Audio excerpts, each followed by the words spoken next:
Okay, I think we have time to go another sutta. Sutta 110, Culapunnama Sutta, a shorter discourse on the full moon night. Thus have I heard. On one occasion, the Blessed One was living at Savatthi in the eastern park in the palace of Nigara's mother. On that occasion, the Uposatha day of the 15th, on the full moon night, the Blessed One was seated in the open, surrounded by the Sangha of monks.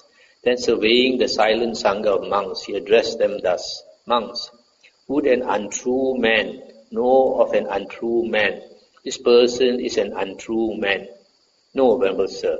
Good monks, it is impossible. It cannot be that an untrue monk, an untrue man, should know of an untrue man. This person is an untrue man.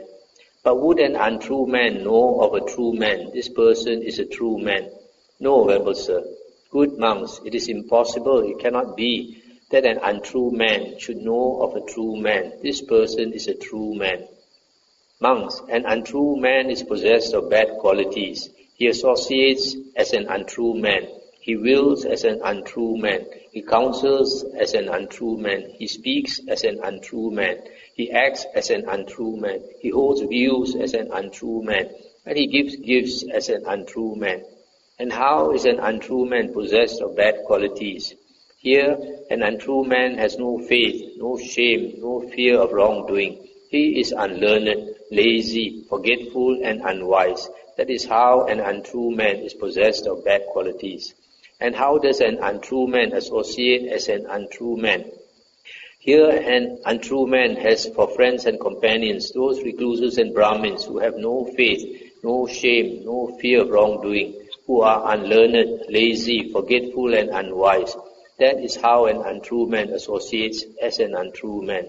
Stop here for a moment. This true man is called a Sappurisa. So an untrue man is a Asappurisa.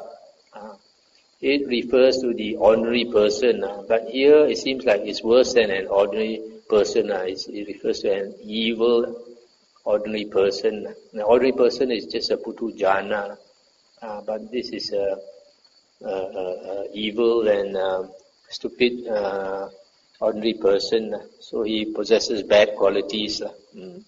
And no faith, no shame, no fear of wrongdoing, unlearned, lazy, forgetful, and unwise. And how does an untrue man will as an untrue man? Here an untrue man wills for his own affliction, for the affliction of others, and for the affliction of both. That is how an untrue man wills as an untrue man. And how does an untrue man counsel as an untrue man?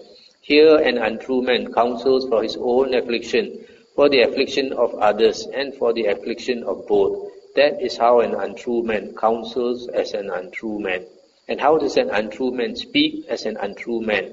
Here an untrue man speaks false speech, malicious speech, harsh speech, and gossip. That is how an untrue man speaks as an untrue man. And how does an untrue man act as an untrue man? Here an untrue man kills living beings, takes what is not given, and misconducts himself in sensual pleasures. That is how an untrue man acts as an untrue man. And how does an untrue man hold views as an untrue man? Here an untrue man holds views such as this. There is nothing given, nothing offered, nothing sacrificed, no fruit or result of good and bad actions, no this world, no other world. No mother, no father, no beings who are reborn spontaneously, no good and virtuous recluses and Brahmins in the world, who have realized for themselves by direct knowledge and declare this world and the other world. That is how an untrue man holds views as an untrue man. And how does an untrue man give gifts as an untrue man? Here an untrue man gives a gift carelessly, gives it not with his own hand, gives it without showing respect, gives what is to be discarded, gives it with the view that nothing will come of it. That is how an untrue man gives gifts as an untrue man.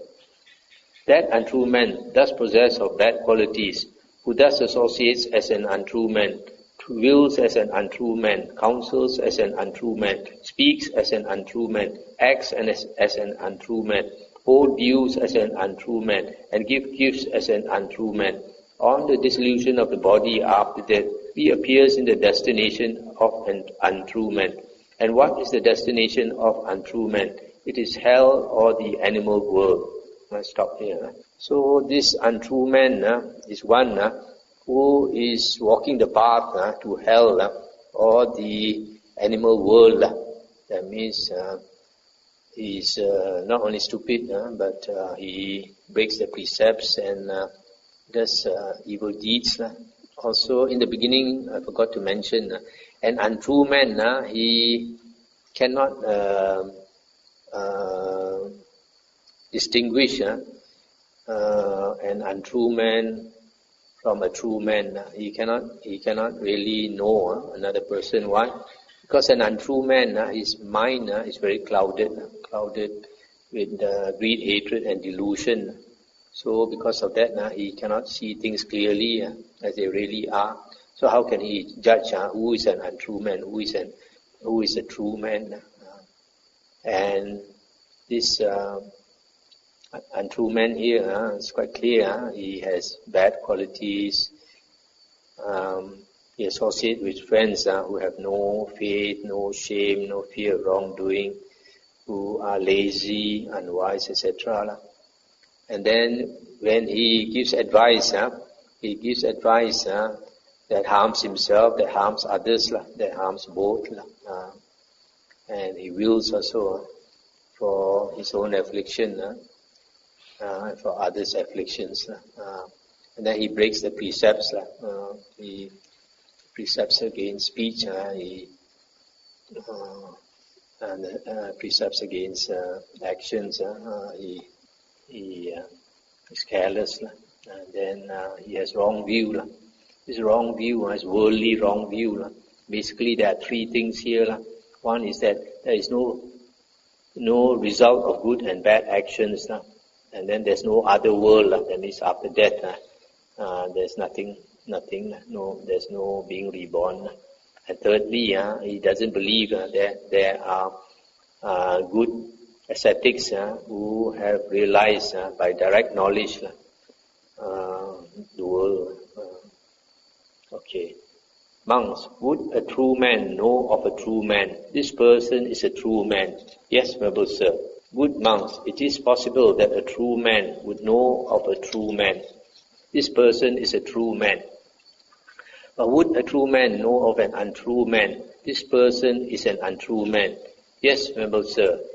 Good monks, it is possible that a true man would know of an untrue man. This person is an untrue man. Stop here for a moment. So here, this true man, I guess, should refer to Aryan disciple of the Buddha, and because his mind is not clouded with so much greed, hatred, and delusion that he can see things as they really are, so he can tell who is a true man, who is an untrue man. Monks, a true man is possessed of good qualities. He associates as a true man. He wills as a true man. He counsels as a true man. He speaks as a true man. He acts as a true man. He holds views as a true man. And he gives gifts as a true man. And how is a true man possessed of good qualities? Here, a true man has faith, shame, and fear of wrongdoing. He is learned, energetic, mindful, and wise.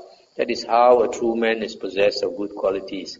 And how does a true man associate as a true man? Here, a true man has for his friends and companions those recluses and Brahmins who have faith, shame, and fear of wrongdoing, who are learned, energetic, mindful, and wise. That is how a true man associates as a true man. Let's stop here for a moment. You see, every one of us, we have our ideals. Different people have different ideals. So a true person, a wise person, he appreciates those qualities that are good. So he himself has a sense of shame, fear of wrongdoing. He's energetic, not lazy. He is wise, etc. So, as the saying goes, birds of the same feather flock together. So he would look for ascetics or monks who are like that, who possess good qualities, that live up to his ideal. And how does a true man will as a true man? Here, a true man does not will for his own affliction, for the affliction of others, or for the affliction of both. That is how a true man wills as a true man. And how does a true man counsel as a true man? Here a true man does not counsel for his own affliction, for the affliction of others, or for the affliction of both. That is how a true man counsels or gives advice as a true man. And how does a true man speak as a true man? Here a true man abstains from false speech, from malicious speech, from harsh speech, and from gossip. That is how a true man speaks as a true man. And how does a true man act as a true man? Here a true man abstains from killing living beings, from taking what is not given, and from misconduct in sensual pleasures. That is how a true man acts as a true man. And how does a true man hold views as a true man? Here a true man holds views such as this. There is what is given and what is offered and what is sacrificed. There is fruit and result of good and bad actions. There is this world and the other world. There is mother and father. There are beings who are reborn spontaneously. There are good and virtuous recluses and Brahmins in the world who have realized for themselves by direct knowledge and declare this world and the other world. That is how a true man holds views as a true man. And how does a true man give gifts as a true man? Here a true man gives a gift carefully, gives it with his own hand, gives it showing respect, gives a valuable gift, gives it with the view that something will come of it. That is how a true man gives as a true man. That true man, thus possessed of good qualities, who thus associates as a true man, wills as a true man, counsels as a true man, speaks as a true man, acts as a true man, holds views as a true man, and gives gifts as a true man. On the dissolution of the body after death, reappears in the destination of true men. And what is the destination of true men? It is greatness among the gods or greatness among human beings. That is what the Blessed One said. The monks were satisfied and delighted in the Blessed One's words. That's the end of the sutta. So in the Buddha's teachings, you notice here that it is good to be born among the gods or among human beings. Some people, they say, it's not good to get a rebirth in heaven. It's not true. It's difficult to get rebirth in heaven. So if you say it's not good, it's like sour grapes. What you cannot get, you say it's no good. So we'll stop here. Anything to discuss? One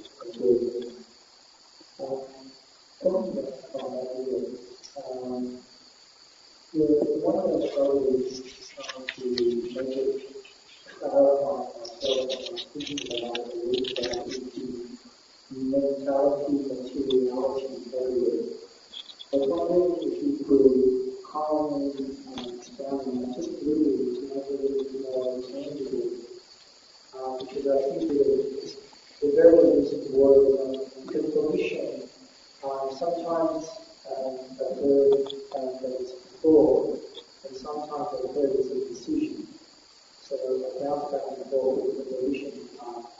But the mentality, materiality, the mentality, is that thought, or is that you thinking, for example, I don't know, I want to buy a house, or I need a car. Is that a mentality, materiality kind of thought? And I know that's fine by overlapping each other, so thank you. This mentality, materiality is nama, rupa. Nama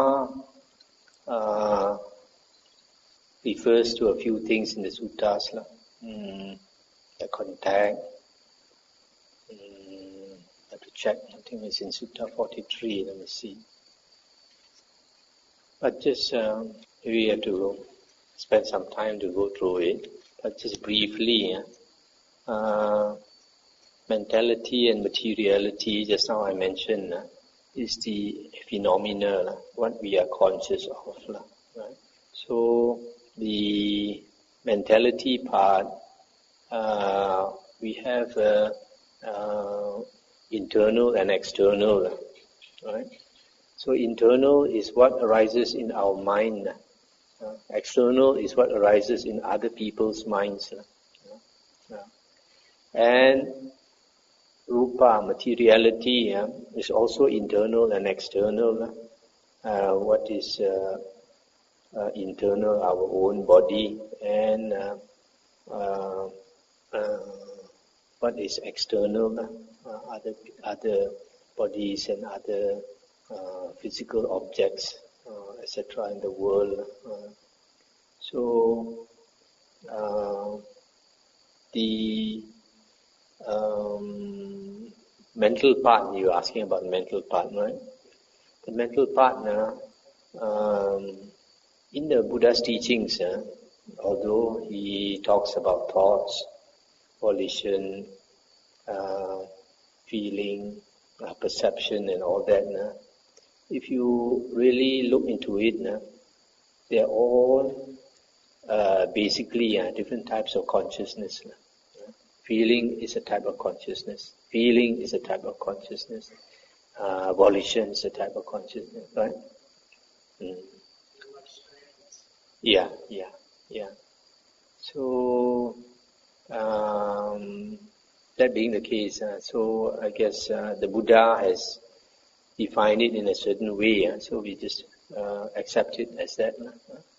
I think there are some monks who have tried to analyze it, and they have given a lot of thought to it, and they come up with things like in the Abhidhamma. And I think it's not worth the time to investigate all this, because the Dhamma, as the Buddha says, the purpose of the Dhamma is like a raft or going across to the other shore.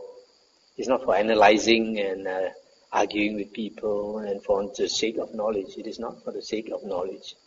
It is for the purpose of cutting our greed, hatred and delusion. So sometimes a lot of these it's not worth the time to investigate too much. Okay. Already, an ordinary day person, he has the sexual values, the six senses. Yes, what? Six senses. The sex pleasure, the vision, the eye, the smell. Is it very wrong to all these sensations and pleasures without feeling? Because sometimes you see a pretty okay, you know it's pretty good. But as soon after that, you saw it, you come out and so on and so forth. Therefore, they don't feel. But in the first instance, the reaction will be, oh, I like this, I like this, activity, or I like this good, that good. Is it wrong to sensual? It is not wrong to have sensual pleasures or to have money or to have a lot of children and property and all that. The Buddha says that is not wrong. But if you suffer because of it, then it's wrong. If you don't suffer, for example, somebody like Natapindika or somebody like Visakha, they are very rich, but they know how to use their money to do dana, to benefit people, and at the same time enjoy themselves. The Buddha said, if you have a lot of money, for example, the Buddha says, firstly, use it to enjoy yourself. Secondly, you benefit your family, make them happy, make them enjoy life. And then you benefit your friends and relatives, your workers, and you keep some for doing charity, so that you can get some blessings out of that. Because as you enjoy life, we use up our blessings. So it's important to replenish our blessings.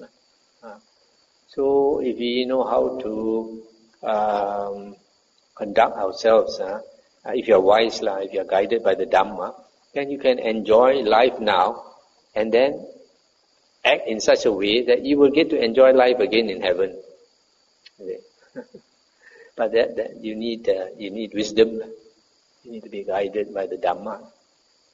Could you elaborate a little bit more about these things, how you face it now, you talk about eliminating, besides that, what other major factors besides eliminating?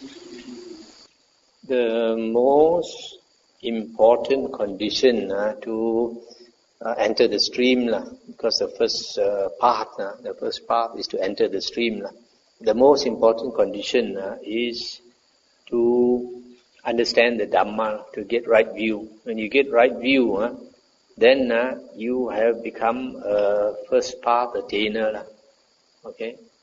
And in the suttas, in the Majjhima Nikaya, Sutta 43, I think, it says there are two conditions for right view. One is the voice of another person, somebody else teaching you the Dhamma.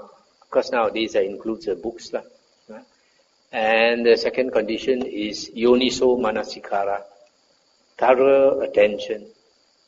Okay? Now, not everybody is able to have yoniso manasikara.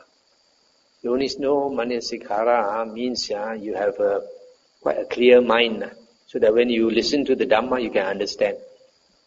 Okay? So it helps if you practice samatha meditation. When you practice samatha meditation, you train your mind to focus, to become one-pointed. If you constantly train your mind to become one-pointed, then when you either listen to the Dhamma talk on the CD, or you read the Nikaya, the suttas in the Nikayas, then you're able to focus your mind and understand. So I always say, for us, the spiritual path, two things are most important. One is to listen to the Dhamma that is based on the original suttas, and the second is to practice samatha meditation to train your mind to focus.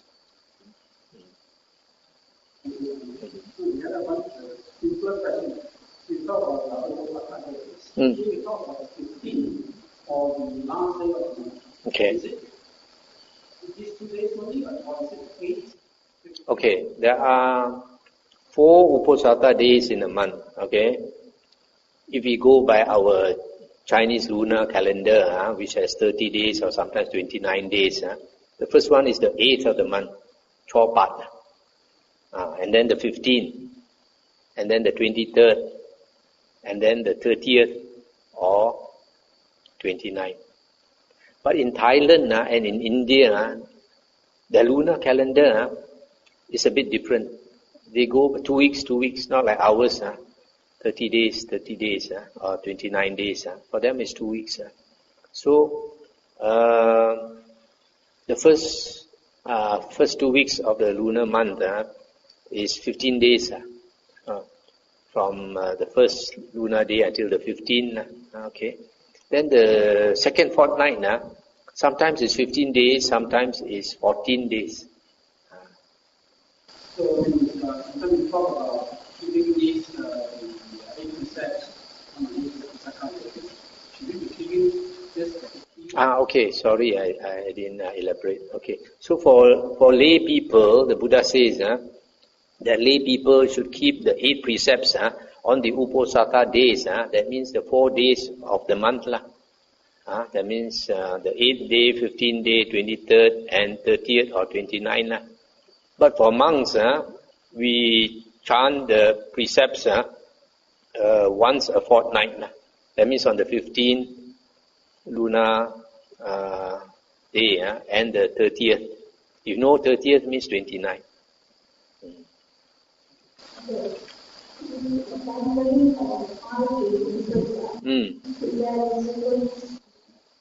Any sequence?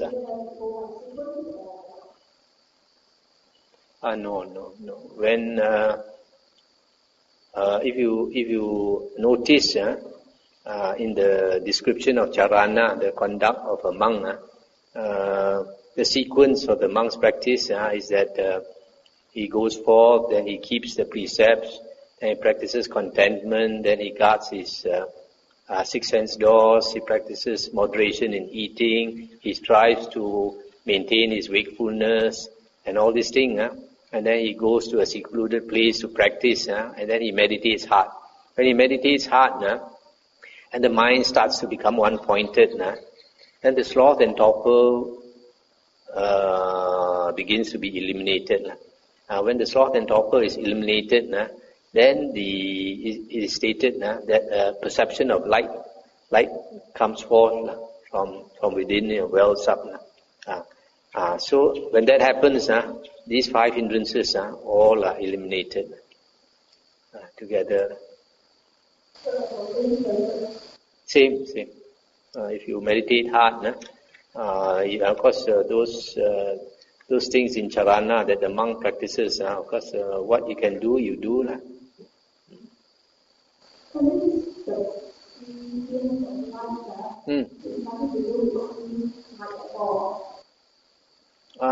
There's a perception of light welling up.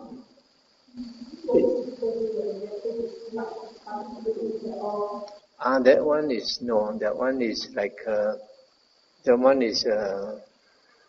one just comes and goes lah. Chị Phun, Trang Đồ Ma, này cái Sutta 108, Phật Thọ講淨係四禪淨係四禪係佛陀嘅禪如果冇割呢個五蓋啦，佛陀唔讚咁樣嘅禪。